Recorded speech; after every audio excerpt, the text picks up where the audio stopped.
En agricultura es hora de Chile Público, el único programa 100% local y vecinal que llega a la vida cotidiana de las personas. El municipio es la institución más cercana a la comunidad y el encargado de resolver sus necesidades más urgentes. Chile Público, un programa realmente descentralizado. Conduce Jorge Andrés Pomar.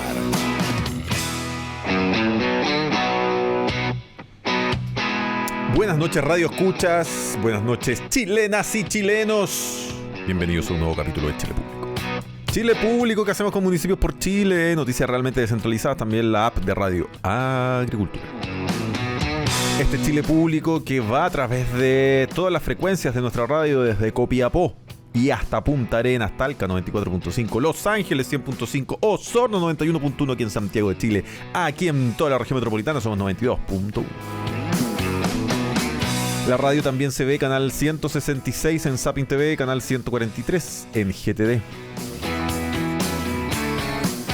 Y siempre este día de la semana lo amarillamos con Gustavo Paulsen. ¿Cómo está usted? Muy bien, don Jorge. Bienvenido. Todo muy bien.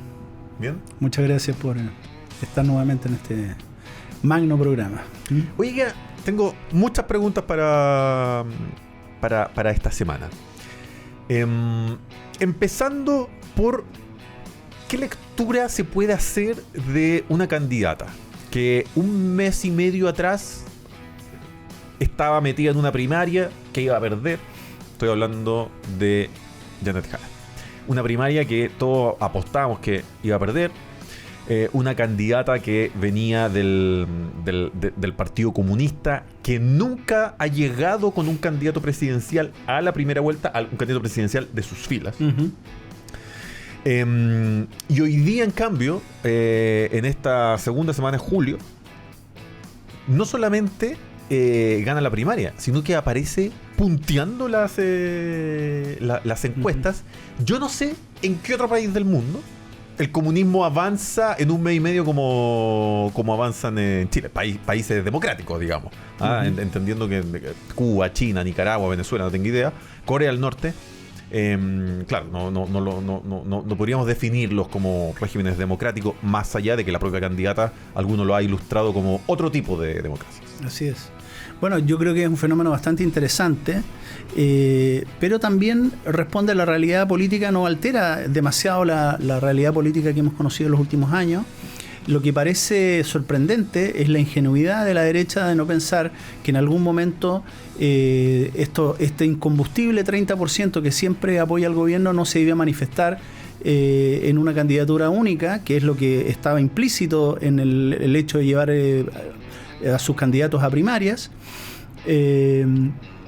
Por otro lado, el Partido Comunista ha sido como el más consistente, ¿no es cierto?, que ha tenido la alianza de gobierno, y durante este periodo de primaria actuó como un partido que va a unas primarias entre los adeptos y no actuó como erróneamente, creo yo, lo hizo la candidata del socialismo democrático, Carolina Toá, pasándose de la noche a la mañana a la oposición, en el fondo, para criticar el gobierno. No, el Partido Comunista fue leal al gobierno y por lo tanto leal también a ese 30%, y por lo tanto ha logrado poner tras de sí a ese porcentaje que, como todas las encuestas reflejan, es bastante incombustible. Puede pasar casi cualquier cosa en el país y va a haber un 30% de personas que apoyan al gobierno. Y creo que... De otra manera dicho, ¿está asegurada Janet Jara en segunda vuelta entonces? Está prácticamente asegurada en segunda vuelta. Más todavía si la derecha ha decidido llevar varios candidatos, ¿no es cierto? Va a depender mucho de la performance, es decir, de la actuación que tenga tanto la candidata Jara como los otros candidatos de derecha frente a esta competencia que se va a dar en noviembre. O sea, todavía hay algunos meses para ir asentando o no las posiciones, ir afinando o no las estrategias. Yo creo que para Janet Jara le va a ser, al igual que le fue a Evelyn Matei, difícil sostener un liderazgo por tanto tiempo. A Janet Jara ahora le va a tocar la difícil tarea de mantener unida a sus huestes y crecer hacia una votación que es particularmente adversa de lo que ha sido la gestión de este gobierno. Porque asimismo, como hay un 30% que respalda casi sin contrapeso a este gobierno, hay siempre también cerca de un 60% que ha sido muy crítico, que está muy decepcionado o que es muy contrario a este gobierno. Entonces, el hecho de haber hecho un plebiscito prácticamente sobre la gestión de este gobierno puede haberle servido mucho a la candidata Jara para ganar la primaria, pero vamos a ver si le va a permitir o no ganar la elección y sobre todo pasar a la segunda vuelta. Hay que reconocer, para añadirle todos los ingredientes que corresponde, digamos, a este cóctel, que la candidata Jara es una candidata que tiene muchas capacidades comunicacionales y que ha demostrado que se maneja muy bien con los medios, con las redes sociales, y por lo tanto ese es el plus que podría eventualmente tener para seguir avanzando en su carrera. Pero yo dificulto mucho que, salvo que haya una descomposición muy grande al frente, pueda ser la triunfadora en la elección de diciembre. Mucho se habla de su militancia comunista respecto de si sigue siendo comunista. Bueno, como en un momento se planteó, bueno, pongo la militancia encima de la mesa y la suspendo, una cuestión que es media simbólica, porque al final lo que no haría es ir a participar, no sé, del comité central, básicamente. Pero ¿tú crees que eso cambiaría algo la percepción de la gente respecto de ella, tomando en cuenta dos cosas importantes? Uno, que todo el mundo entiende que renunciar a la militancia, una militancia que ella además sostiene desde los 14 años, no sé qué tanto pueda influir directamente, y si las personas son capaces a lo mejor de recoger o no recoger eso. Y lo segundo es que en Chile, si hablamos de suspender la militancia, por ejemplo en el caso de Janet Jara, es porque el Partido Comunista a mucha gente, me incluyo, algo nos genera: temor, miedo, directamente. Sí, bueno, yo creo que influye bastante. Yo creo que hay una buena parte de la sociedad que no solamente no comulga con la visión, con la ideología y con la práctica del Partido Comunista, sino que le es francamente opositor, o sea, que tiene mucho resquemor para participar de un gobierno en el que forme parte, y creo mucho menos en un gobierno que encabece el Partido Comunista. Y eso con bastante fundamento, más allá de lo que haya dicho, por ejemplo, el rector Peña, ¿no es cierto?, en esa columna del Mercurio donde llamó absurda e irracionales aquellos que acusan o que plantean el temor frente al comunismo en esta elección. La verdad es que racionalmente y objetivamente hay bastantes razones para tener cierto temor cuando la candidata de un partido que promueve la lucha de clases y la instauración de una dictadura del proletariado, porque son temas que están en sus principios y que no solamente principios que se han ratificado hace muchos años, sino que fueron ratificados en un congreso que realizó el Partido Comunista este año. No parece irracional entonces esa preocupación. El mundo comunista chileno siempre dice: oiga, pero si aquí nosotros nunca hemos sido gobierno, y aquí nosotros siempre hemos sido las víctimas, los perseguidos, los torturados. El compromiso del Partido... Estoy citando a los amigos comunistas. El compromiso del Partido Comunista con la democracia en Chile es total. Bueno, está por verse eso, porque sus declaraciones son las declaraciones que han hecho. Nunca se ha aclarado suficientemente la relación del Partido Comunista chileno con otros partidos comunistas o con otros gobiernos que son absolutamente totalitarios, relación que no se restringe no se restringe a las buenas relaciones y a las buenas declaraciones. Hay un sinnúmero de correos electrónicos entre el representante de la FARC y el representante del Partido Comunista chileno. No están claros tampoco, o no se han sido suficientemente aclaradas las relaciones que tienen con el régimen de Cuba, ¿no es cierto?, donde sí, que es una dictadura con todas las de la ley. Incluso este trato dulce que tienen con esa dictadura y con sus dictadores. Hemos visto a los dirigentes del Partido Comunista abrazados a Fidel Castro, que es un dictador oprobioso, un violador de los derechos humanos de manera sistemática. Entonces, llamar irracionales a esa preocupación me parece bastante raro y me parece exagerado. Más todavía cuando uno de los dos argumentos que da el rector Peña son, en primer lugar, que se trata de un gobierno de coalición y que por lo tanto las posturas, por muy extremas que puedan ser las del Partido Comunista, van a tener que ser moderadas por los partidos que lo acompañan. Es un argumento que no resiste un análisis constitucional. En nuestro país no estamos en un régimen parlamentario, aquí el que manda es el presidente, y por lo tanto lo que piensen los de la coalición puede ser relevante desde el punto de vista de la estructura política, pero es muy distinto los regímenes parlamentarios donde los de la coalición pueden hacer caer un gobierno. Esto no necesariamente ocurre en Chile. Y además hemos visto que la socialdemocracia, el socialismo democrático quedó bastante desfondado después de esta elección, así que también está por verse cuál va a ser su verdadera influencia en este gobierno y si esa influencia más todavía va a ser moderadora o no. Entonces me parece que hay demasiados supuestos en la afirmación del rector Peña que yo creo que son discutibles. Y el otro argumento que da el rector Peña es decir que aquí hay un contexto, y que es el que tú señalas, ¿no? El contexto que es muy distinto al que pudo haber en otros países, pero la verdad es que donde el Partido Comunista se ha hecho del poder, ha logrado o ha intentado establecer un régimen que es distinto a las democracias tal como las conocemos en el mundo. Y probablemente se acerque más a la pretensión que tenía la candidata Janet Jara en orden a establecer una democracia distinta, como ella calificó al régimen cubano. Bueno, esta es una discusión que es legítima y que creo que se va a dar dentro del escenario político de este año, pero creo que a los chilenos les interesa más algo que es absolutamente innegable, algo que no está en discusión, que es que Janet Jara es la representante de la coalición de gobierno. Es la continuidad, es la prolongación de este gobierno. Y por lo tanto, eso sí que me parece que es un tema político extremadamente relevante que van a tener que sopesar los chilenos cuando vayan a votar. ¿Quieren los chilenos que continúe la misma coalición gobernando? ¿Quieren que sigamos de la misma manera que hemos seguido hasta el momento? Yo creo que esa es la pregunta más relevante y yo creo que esa va a ser la mochila más pesada que va a tener que cargar la candidata Janet Jara y creo que va a ser también la razón fundamental por la cual los chilenos van a buscar otras alternativas. Si al frente está Janet Jara, candidata del Partido Comunista, con toda la carga ideológica, emocional, cultural e histórica que significa, pareciese que las personas entonces adoptarían a alguien más duro contra Janet Jara. Y en ese escenario, también, reflejado en las encuestas, ese personaje parece ser mucho más José Antonio Kast que Evelyn Matei, que, por el contrario, ha adoptado posiciones más moderadas, ha buscado alianzas en el centro, es la candidata de Amarillos. Chile Vamos va en candidatura, que es su paraguas político de Evelyn Matei, va a ir en lista probablemente con la gente de Demócratas. Entonces también, y además se estancan las encuestas, y en el último mes comenzó ya, no sé si desfonde es la palabra, pero a lo menos una baja sostenida.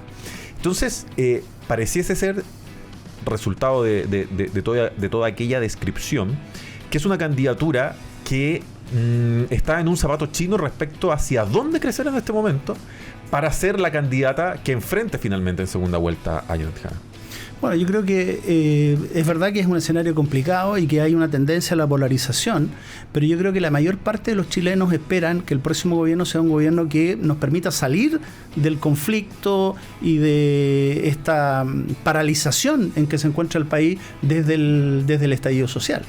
Así que de alguna manera creo que el desafío para la candidata Evelyn Matei es precisamente demostrar que ella es la llave, que ella es la solución, que su comportamiento, que sus prácticas, que su coalición es capaz de resolver el problema en que hoy día estamos el país. Porque a veces puede existir mucho deseo, muchas ganas de que actuando solamente duro se van a solucionar todos los problemas, pero la verdad es que la realidad de la vida que conocemos todos los chilenos no siempre es en blanco y negro, ¿no? Siempre tiene matices. Y creo que eso lo puede resolver mejor una candidata como Evelyn Matei, que tiene una postura clara respecto de la delincuencia y la inseguridad, que es un problema que nos acecha como país, pero también tiene una postura clara de cómo resolver el conflicto político que hoy día vivimos, porque los, 18 millones de chilenos, 19 millones de chilenos, vamos a seguir viviendo después de las elecciones, vamos a seguir viviendo en este país. Nadie pretende que se vaya nadie de este país, entonces tenemos que buscar mecanismos para que este país retome la senda de la prosperidad, del desarrollo, del crecimiento económico, de la justicia social, pero entre todos. Y creo que eso tarde o temprano, racionalmente, lo van a tener claro los chilenos. Y creo que, si bien es cierto, la candidata Evelyn Matei venía en un descenso electoral persistente, que yo creo que tiene que ver con el surgimiento de nuevas candidaturas, durante este periodo va a empezar a reflejar estos valores y estos principios que yo creo que son muy importantes. Y además que como pocos, ella tiene un respaldo político muy amplio que va a ser fundamental en el próximo gobierno, porque cualquiera que sea el signo político del próximo gobierno, nadie puede negar que, sobre todo si surge desde la oposición al actual gobierno, va a enfrentar conflictos sociales y va a tener que tener una mano muy firme para poder sostener el timón del país, para salir de los vaivenes, de los movimientos, de las agitaciones que eso va a traer adelante, porque después de esa turbulencia estoy seguro que vamos a tener un terreno más despejado para que el país vuelva a crecer y vuelva a salir a la competencia mundial en un escenario mundial que es cada día más complejo y donde tenemos muchos competidores, ¿no es cierto?, donde Argentina, Perú y otros países de la región quieren adquirir un liderazgo muy legítimamente, por cierto, y totalmente justificado, pero donde nosotros no nos podemos quedar atrás. Y creo que la candidata que mejor refleja eso, esta postura de internacionalizar el país, volver a lanzarlo al mundo, volver a generar alternativas de desarrollo y de prosperidad, es sin lugar a dudas Evelyn Matei. ¿Qué hacemos con una candidata, me refiero en este caso a Janet Jara, no, con un par de candidatas? ¿Qué hacemos en este caso con Janet Jara, con Evelyn Matei? Por un lado, esta candidata comunista, ¿no es cierto? Que muchos dicen que, bueno, pero es que no es tan comunista, una cuestión media rara, pero que no es tan comunista, en donde ella efectivamente, no sé si la palabra es descomunizarse, camuflarse, pero es una mirada, es un rostro mucho más amable del comunismo. Uno piensa, no sé, en Howey, una cuestión mucho más estructurada de lo que puede ser ese rostro poco amable del comunismo. Y permea y hace sentido, más allá de que yo concuerdo contigo de que hay un 30% en este país que está dispuesto a respaldar, pase lo que pase, al señor Boric, a la señora Jara.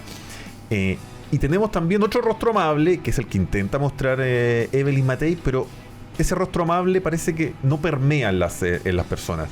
En la oposición, y con razón, que están hartadas finalmente de este gobierno, que es un rostro duro. Uh-huh. Y parece todo indicar que queremos un rostro duro. Entonces, mucha gente podría decir legítimamente, ¿por qué Evelyn Matei entonces no se pone también un poquito más ruda? Bueno, yo creo que en los temas que al país le interesan sí se ha puesto ruda. El tema de la delincuencia, en las formas de enfrentar la delincuencia, en cómo terminar con el crimen organizado, creo que ha sido bastante consistente y bastante clara en sus afirmaciones. Creo que lo va a seguir siendo y creo que va a seguir teniendo expresiones de ese tipo. Lo mismo respecto a la importancia que tiene el mercado y la necesidad de liberalizar lo más que sea posible nuestro país en el plano económico para permitir el desarrollo del país. Ella es economista, sabe del tema, no está improvisando, no está proponiendo como Janet Jara soluciones que ya fueron abandonadas hace 40, 50 años atrás. Entonces creo que tiene esa capacidad y creo que debe, si me permitiese darle un consejo, debe acentuar, por supuesto, esos rasgos, esa forma en que ella actúa en política y es capaz de dirigir, porque ella en su crítica a Kast dijo algo que es indudablemente cierto. La experiencia de conducción, la experiencia de participar de un gobierno, de ejercer un liderazgo concreto con un presupuesto y con los límites que tiene toda gestión gubernamental la ha tenido ella. Kast no ha tenido nunca esa experiencia. Kast ha sido un parlamentario y por lo tanto, respecto de la capacidad de gobernar, creo que tiene más antecedentes positivos Evelyn Matei que él. Pero bueno, hay que en definitiva confiar en la voluntad popular. Los chilenos se han equivocado poco en las últimas elecciones. Han sido a veces mucho más sabios que lo que es la clase política que intenta conducirlo. Entonces yo diría que escuchemos la voz de la gente, no hay que hablarle como niños, porque la gente es suficientemente adulta y ha entendido la problemática que ha vivido el país en los últimos años, y yo creo que está la sociedad chilena esperando de su clase política que le responda con liderazgos claros, que le digan la verdad, que no les cuenten cuentos, porque está clarísimo que lo que viene por delante va a ser un camino difícil, pero posible de llevar adelante en la medida que hayan consensos y acuerdos respecto de lo esencial. Otra cosa que están mostrando las encuestas de manera contundente tiene que ver con que ya sea José Antonio Kast o Evelyn Matei vencen a Janet Jara en una segunda vuelta. Algunos esto incluso lo han puesto en clave 2021 acerca de lo que ocurrió con el 2022 o 2021 2022 respecto a lo que ocurrió con el apruebo y el rechazo, que generó una fuerza que iba desde amarillos hasta, en ese momento no existían los libertarios, pero hasta republicanos. Una segunda vuelta podría recrear algo similar a la hora de votar, pero ¿podrá crear algo más perenne en el tiempo, algo proyectable en el tiempo, más allá de la emergencia del voto de ese día? Bueno, yo creo que eso depende un poco de cómo se manejen, digamos, los distintos actores políticos en este escenario.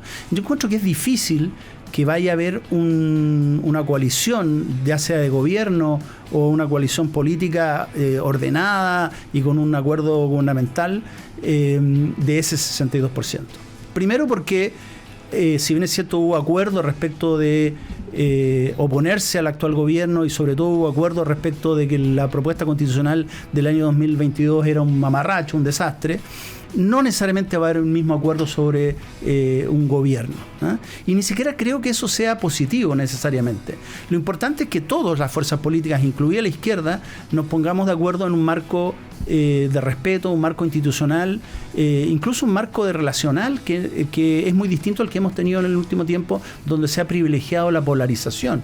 Porque cuando cambiamos el sistema binominal a un sistema proporcional, resultó muy ventajoso para la política. Hubo muchos incentivos para la política para promover la polarización, porque bastaba para ser electo el contar con un nicho de adeptos y no buscar las amplias mayorías que se lograban con el sistema binominal. Entonces esto produjo un cambio en la política que indudablemente ha favorecido la polarización. Pero a nivel de elección presidencial hay algo parecido, ¿no es cierto?, a un sistema binominal donde los chilenos van a tener que escoger en algún momento después de la segunda vuelta entre solamente dos alternativas. Y ahí es donde yo creo que existe la posibilidad de generar un amplio espectro que se parezca a ese 62% del plebiscito del año 2022, pero que no necesariamente significa que va a gobernar ese 62%, ese que va a ser quien va a materializar ese gobierno. Si Evelyn Matei es la que resulta ganadora, tendrá la posibilidad de tener esa coalición amplia de Chile Vamos y el apoyo de partidos como Amarillos y algunos otros. Dificulto que el Libertario se vaya a subir al gobierno de eventualmente Evelyn Matei. Como dificulto que algunos partidos de Chile Vamos o incluso nosotros, Amarillos y Demócratas, vayan a participar en un eventual gobierno de Kast, aun cuando voten por él. Son cosas distintas. Una cosa es apoyar a un candidato y otra cosa es participar del gobierno que ese candidato quiera llevar adelante.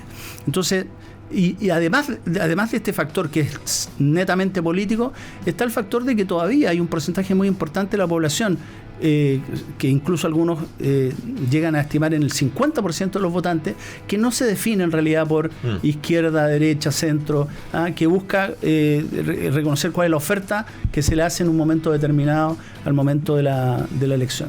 Entonces yo creo que es muy importante que exista una mayoría sólida que respalde un candidato que ojalá, a mi juicio, evite la prolongación de este gobierno, pero no necesariamente ese mismo espectro político va a ser quien va a participar de un futuro gobierno del candidato o candidata que en definitiva gane la elección. Gustavo Paulsen, Amarillos por Chile, como todas las semanas. Gracias por estar hoy día aquí. Encantado, como siempre. En Chile Público. ¿Está optimista de todas maneras usted todavía? Yo estoy optimista y confío que todavía quedan algunos meses de desarrollo de este proceso. Pero estoy pesimista. ¿Sabes por qué?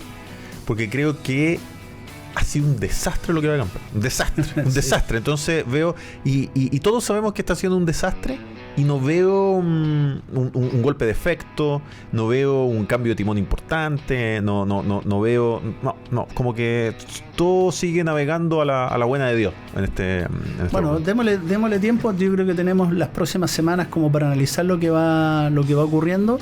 Yo estoy optimista porque confío en la sabiduría del pueblo chileno, que ante las alternativas que existen, porque tampoco se le puede proponer unas alternativas inexistentes o ilusorias. Entre las alternativas que existen van a escoger aquellas que permitan el dar los pasos necesarios para empezar a salir de esta crisis que ya nos lleva mucho tiempo y sobre todo que nos está afectando en ámbitos que creímos que nosotros teníamos abandonados. O sea, sube la pobreza, sube el desempleo. Candidatos como Mike Nichols, como Enrique Sominami, que son los que de los más de 200 o 300, ya ni sé cuánto hay, que están juntando firmas. ¿A quién crees tú que le comen que le comen votos? ¿Son votos de Matei, en teoría? Bueno, yo creo que Marco Enrique Sominami obviamente le saca más votos a la izquierda, pero saca un poco de todos lados. Él construye esta imagen de izquierdista, por supuesto, porque si es uno de los líderes del Grupo de Puebla, no podría ser de otra manera, pero al mismo tiempo también tiene estos rasgos populistas que lo hacen crecer para todos lados. Mike Nichols yo creo que es un misterio, por el momento las encuestas lo ponen en una situación bastante marginal, y no creo que vaya a aprender la verdad de las cosas. Puedo estar equivocado, por supuesto, pero no lo veo representando una alternativa sólida que muestre, digamos, una gran cobertura. Si la democracia cristiana termina apoyándolo, quizás pueda tener algún envión. Oye, y Jimena Rincón, yo no le deseo mal a Jimena Rincón, todo lo contrario, me cae bien. Pero si Jimena Rincón llega a la papeleta, yo creo que el game over de Olimate. Sí, sin duda. O sea, obviamente yo creo que la candidatura, en términos prácticos, pueden ir las dos, ¿no es cierto? Puede ir Jimena Rincón y puede ir Belén Matei, y van a llegar los dos a la primera vuelta, pero creo que se anulan mutuamente y por lo tanto es un escenario de anulación. No parece un escenario lógico, pero bueno, todos tienen derecho a presentar sus candidaturas. Y ¿ustedes no pensaban juntar las firmas? Sí, ya lo estamos. Hay como 200 y tantos candidatos que hay candidatos, así que yo creo que hay suficiente para la época. Nos vamos, Lucho Fraile, comerciales en Chile Público.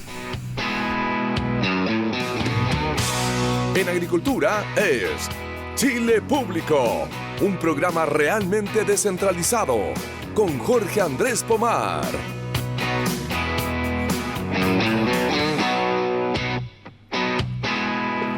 Ya estamos de vuelta, querido amigo Lucho Fraile, para hacer juntos este Chile Público, que hacemos como todos los días, de lunes a viernes, con municipios-por-chile.cl, noticias realmente descentralizadas. Municipios por Chile, el único diario digital de noticias 100% locales, 100% municipal. Descarga la app de Radio Agricultura y podrás escuchar este y todos nuestros programas desde cualquier lugar de Chile y el mundo, como se hace muy fácil. En tu celular ingresas a Google Play o Apple Store, escribes Radio Agricultura, descargas y listo. Ya está aquí en estudio, en Providencia 1208, piso 6, en el estudio número 2, Luis Álvarez Vallejos, periodista de la Universidad de Chile, magíster en Comunicación Estratégica de la Universidad Adolfo Ibáñez, fue gerente de comunicaciones del Banco Central de Chile, gerente de Comunicación Estratégica de Imaginación, en medios de prensa, editor general de la revista ¿Qué pasa? Yo era suscriptor cuando chico, era viejo chico siempre, entonces de la ¿Qué pasa? Subdirector y editor jefe del diario La Hora, edición vespertina, subdirector del diario Financiero, editor de informaciones en La Tercera, corresponsal en Chile de la agencia de noticias Reuters, editor de prensa de Televisión Nacional de Chile, periodista de economía del Mercurio, periodista de Radio Portales, una larga trayectoria en el mundo del periodismo, y hoy día nos acompaña, querido Luis, para presentarnos Enrique Correa, Mi vida, mi historia. Muy bienvenido, Luis, a Chile Público. ¿Cómo está usted? Muchas gracias por la invitación, Jorge. Sí. Oiga, cuénteme un poco de cómo nace la idea de este libro, cómo nace la idea de llevar al papel estas probablemente vivencias, anécdotas y experiencias que ha tenido Enrique Correa, que como todos sabemos, claro, ha tenido una vida bien entretenida en el sentido fundador del MAPU, vocero de gobierno en la Vuelta a la Democracia, después se transforma en esta empresa consultora, ¿no es cierto?, tan relevante dentro de nuestro país. Para muchos es como un pionero del lobismo en Chile, o en algún momento parece que él se autodefinió como el primer lobista de Chile. Entonces, bueno, hay un tránsito también en su vida, en su ideología, probablemente de posiciones más de izquierda, posiciones más de centro. En el último tiempo también ahí dio un par de declaraciones, lo mismo durante el estallido social, lo mismo también durante lo que fueron los procesos constitucionales frustrados que tuvimos. ¿Cómo nace esta idea de llevar al papel entonces esta historia? Bueno, yo a Enrique lo conocí bastante después de ser ministro, ¿no? Yo era editor general de la revista ¿Qué pasa? A fines de los años 90, y más o menos en el año 2000 Enrique se contactó conmigo a través de un amigo y me pidió ir a trabajar a su empresa que estaba recién naciendo, para armar su área de comunicación estratégica. Entonces ahí empezamos a trabajar juntos y finalmente trabajamos 6 años juntos. Después, cuando él estuvo, tal como yo digo en el libro, cuando yo era gerente de comunicación del Banco Central, él fue contratado como asesor del banco, y por lo tanto ahí mantuvimos contacto. Y en un momento, cuando yo ya estaba, ya había salido del banco, él me empieza a hablar de la idea que tenía de hacer un libro sobre la transición y su papel en la transición. Y yo, bueno, como periodista le dije, pero ¿por qué no abrimos un poco, abramos el espectro y hablemos de tu vida y hablemos de porque tal como tú dices, o sea, él es parte de su vida en la adolescencia, parte como a los 12, 13 años ya, en la política. Y de ahí es un camino vertiginoso que sigue hasta hoy, que sigue interesado y viendo todos los días lo que pasa en la política. Entonces, empezamos a trabajar en la idea de hacer una historia propia contada en primera persona, como protagonista y como testigo de una parte importante de la historia de Chile, que es la segunda mitad del siglo XX y este primer cuarto del siglo XXI que llevamos, en que él ha estado de una u otra forma siempre involucrado. Y por eso el libro lo que tiene al momento de mostrar sus vivencias y mostrar su historia, va mostrando también una parte importante de la historia de Chile, que en años muy, muy intensos además. Y muy significativo. Yo he tenido la suerte de leer varios libros relativamente similares, ¿no es cierto? El de que de hecho uno tiene un nombre parecido, Mi vida, mi historia, parece el de Belisario Velasco. Puede ser de Belisario Velasco, el de Gabriel Valdés, El encuentro de los demócratas, Patricio Elwin, etcétera, etcétera. Me llegó también el de Civiles y Militares de Edmundo Pérez Lloma, que todavía no lo leo. Este también lo vamos a dejar ahí en el velador de la casa, por supuesto. Hay algunas preguntas que tengo. Por supuesto, no he leído el libro, lo acabo de abrir. Literalmente le acabo de sacar el plástico, que además me encanta el olor a libro nuevo, sí. Una maravilla. Sí. Preguntarte por qué, de ser una persona tan influyente, el vocero de la vuelta a la democracia, como que de un momento a otro desaparece de la vía pública. ¿Qué estaba pasando por su cabeza? Porque las personas que acompañaron a Patricio Elwin, en general, uno las vio, las continuó viendo involucradas hasta bien entrados los 2000. Uno entiende que hay generaciones de recambio con el tiempo. Tengo la impresión que el gobierno de Bachelet le dio un corte definitivo a la concertación, más allá de cómo se pierde la elección del año 2009 versus Sebastián Piñera, ¿no es cierto? Pero creo que yo siempre he creído que es el segundo gobierno de Michelle Bachelet el que jubila a esa generación, ¿no es cierto?, de la vuelta a la democracia, en la cual Enrique Correa ya no participaba, por lo menos activamente, hace mucho rato. ¿Qué pasó después del gobierno de Patricio Elwin? Bueno, lo primero que hay que tener en cuenta es que Enrique es una persona de bajo perfil, que cultiva el bajo perfil. Haber sido vocero durante 4 años del gobierno de don Patricio Elwin, la persona más expuesta de Chile. Más expuesta de Chile, eso no fue algo que lo buscara. Incluso él no quería ser ministro. Tal como contamos, él quería ser subsecretario porque él quería trabajar con Edgardo Benninger como ministro. Él admira mucho y admiró mucho y lo sigue admirando siempre, y fue uno de sus mejores amigos, Edgardo Benninger, que es uno de los grandes cerebros del modelo que inspiró la concertación. Yo diría que es el cerebro.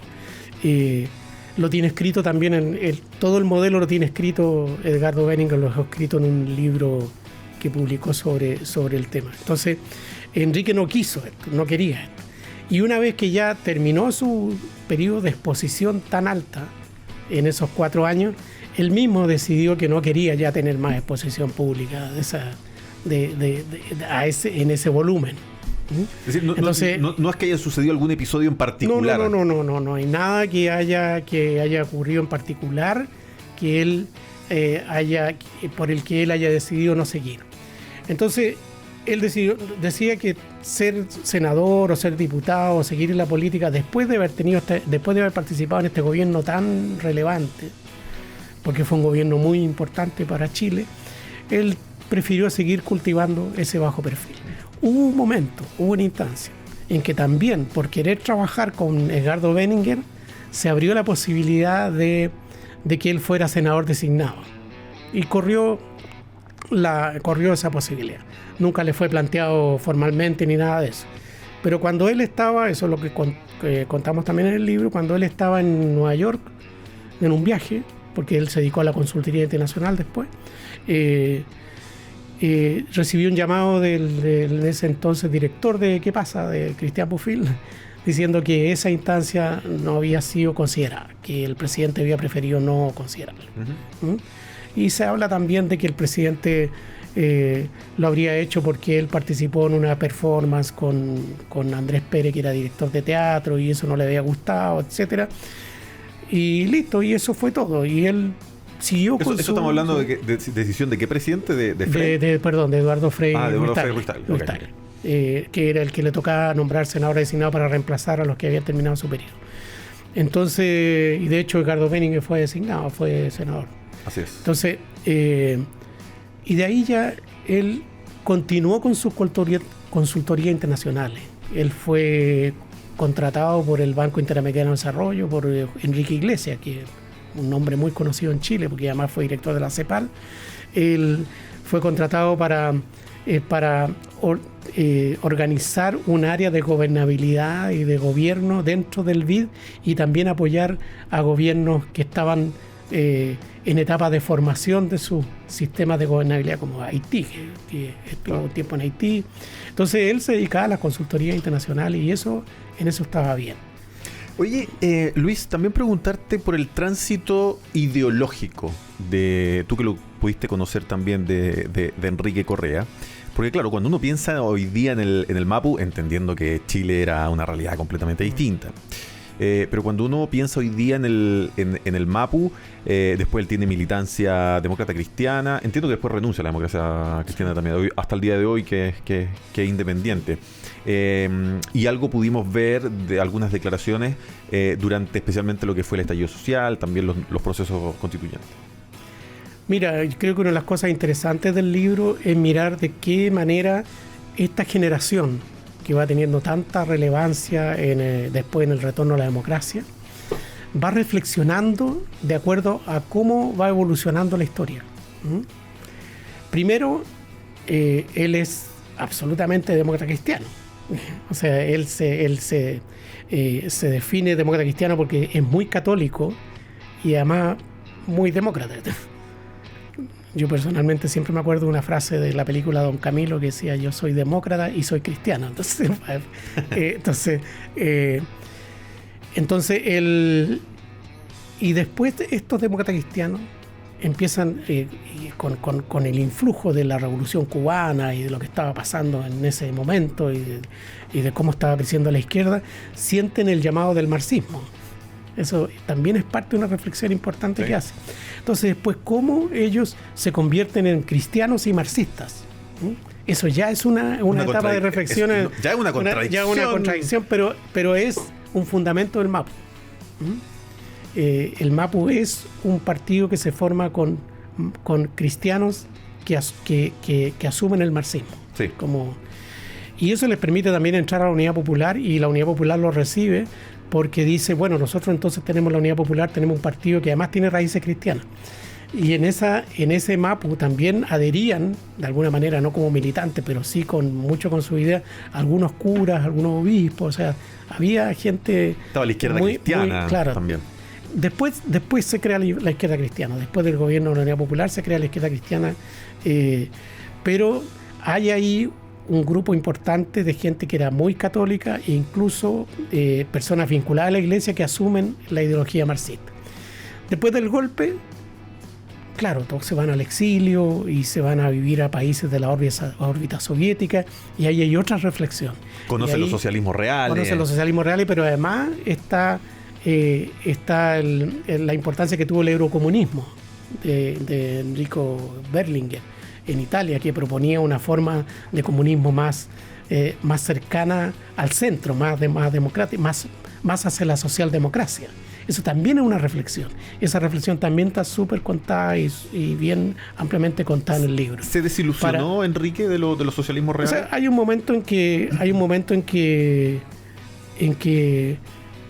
la invasión soviética a Afganistán, por un lado, y otro momento en que lo que está pasando en Polonia, donde sindicatos muy poderosos vinculados a la iglesia empiezan a desafiar al régimen prosoviético polaco. Entonces él también eso ejerce mucha presión sobre estos marxistas que estaban viendo este grupo que había asumido el marxismo y que estaba viendo cómo funcionaba esos socialismos reales.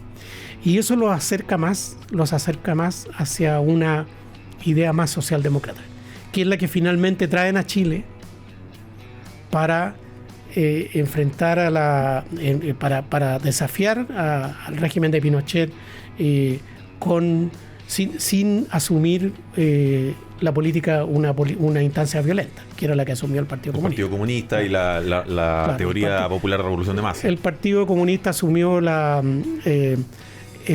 tesis de todas las formas de lucha. Todas las formas de lucha son válidas, y eso incluía la violencia, y a eso se asume la formación del Frente Patriótico Manuel Rodríguez. Entonces, en eso había un grupo que hay un cambio estaba generacional también importante en el Partido Comunista. Ese Partido Comunista no es ya el de Pablo Neruda. Exacto. O el de Volodia, el de Tellier, el de Gladys Marín. Hay un capítulo del libro.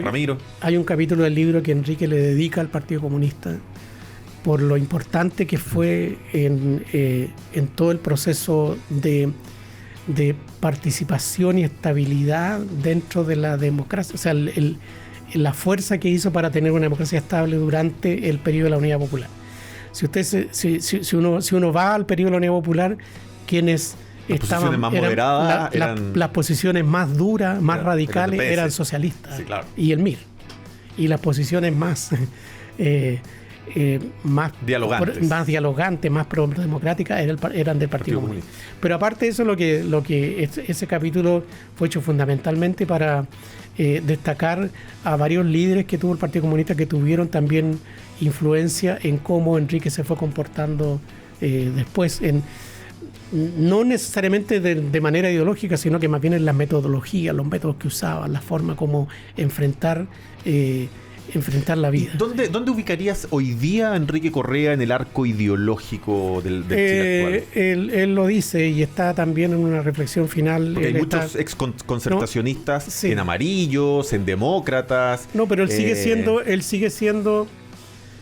Algunos anunciaron que votaban, por ejemplo, por Evelyn Matei y varias figuras de la él sigue siendo socialista. Él sigue siendo socialista con una posición más de lo que hoy día llamamos el socialismo democrático. Eso él no ha cambiado en eso, y va a seguir. ¿Va a votar por Janet Jara, por ejemplo? Yo no sé qué va a hacer Enrique en la votación, pero no sé qué va a hacer. Eso ya habría que verlo con él. Pero él, justo el domingo, dio una entrevista a La Tercera donde le preguntan qué pasó con la primaria. Él siente que todavía es muy temprano para poder determinar qué es lo que va a pasar adelante, pero lo que hace una advertencia es que puede haber, aquí hay dos fuerzas que están presionando. Una fuerza es la fuerza de la polarización, y la otra es la fuerza de los acuerdos y la fuerza que puede promover el crecimiento, porque el crecimiento es la única forma en que el país pueda salir adelante.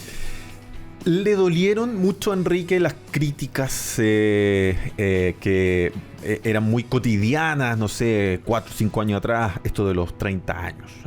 No son 30 pesos, Sí. son 30 años. La Concertación se compró el modelo Pinochet y todas esas cosas que eran parte de la reflexión de esta nueva izquierda generacional hoy día encabezada por el Frente Amplio. Bueno, también parte de la reflexión final que decidimos hacerla también, la conversamos y decidimos hacerla post-estallido, es que él siente que aquí hubo una generación nueva que trató de jubilar a la generación anterior desconociendo todos sus méritos y todo lo que había hecho. Y ahí... ¿Él está conforme con los 30 años? ¿Enrique Correa está conforme con los 30 años? Absolutamente. O sea, él piensa que vamos a acotarlo un poco más. Los 20 años de la Concertación como coalición de gobierno, porque la Concertación después se transformó en nueva mayoría y dejó de ser era otra cosa. Dejó de ser Concertación. Los 20 años son los mejores años de la historia de Chile en cuanto a estabilidad democrática y estabilidad económica. Eso es así. El mayor crecimiento económico se dio justamente en esos años. Entonces, y obviamente Enrique se siente tributario de eso, porque fue un partícipe importante. O sea, hay una cosa ¿Se acuerda usted de la polémica epistolar de principios de los 90 de los... autoflagelante y autocomplaciente? Y los También está tratado en el libro. También está tratado en el libro. Por eso que lo que yo digo es que el libro tiene muchos elementos que es importante que uno puede ir revisando y en el que se van dando cuenta del punto de vista de un protagonista, de un testigo, cómo se vivieron. Esa polémica de los autoflagelantes, los autocomplacientes tuvo mayor fuerza hacia fines del gobierno de Frei Ruiz Tagle. Y él siente, lo dice en el libro, que de alguna manera se zanjó, por lo menos temporalmente, con el gobierno de Lagos entre lo que pasó entre la primera vuelta y la segunda vuelta. Que la primera vuelta era un discurso, una campaña mucho más autoflagelante, y la segunda vuelta era una campaña mucho más autocomplaciente, y fue la que finalmente asumió la gente como para elegir a Lagos presidente. Luis, ¿qué opinión tiene Enrique de los que históricamente fueron sus adversarios? La derecha chilena, que yo tengo la impresión, también una derecha bien distinta de la derecha de los 70, ¿no es cierto?, de ese partido nacional que donde está unificada toda la derecha. Hoy en día hay además varias derechas, tal vez una centro derecha más clásica, pero también que se ha actualizado mucho, que es encabezada por Chile Vamos, donde incluso hay partidos bastante de centro, liberales, como puede ser Evópoli. Hay una derecha conservadora, que es la de José Antonio Kast, una derecha, usted le quiere llamar extrema, libertaria, la que encabeza Johannes Kaiser, y por ahí un centro que yo igual creo que tiene un par de deditos en la derecha, que es la gente demócrata, la gente de amarillos, que vienen de ese mundo que antes compartían con Enrique, pues, del mundo de la Concertación. No, yo creo que aquí la diferencia ideológica importante es la de esta que también lo plantea Enrique en el libro, es la diferencia entre promover un estado de bienestar y promover un estado de crecimiento que tiene como base lo que hemos llamado siempre, lo que hemos conocido como la teoría del chorreo. O sea, que el crecimiento, uno tiene crecimiento y el crecimiento chorrea, y con eso vamos...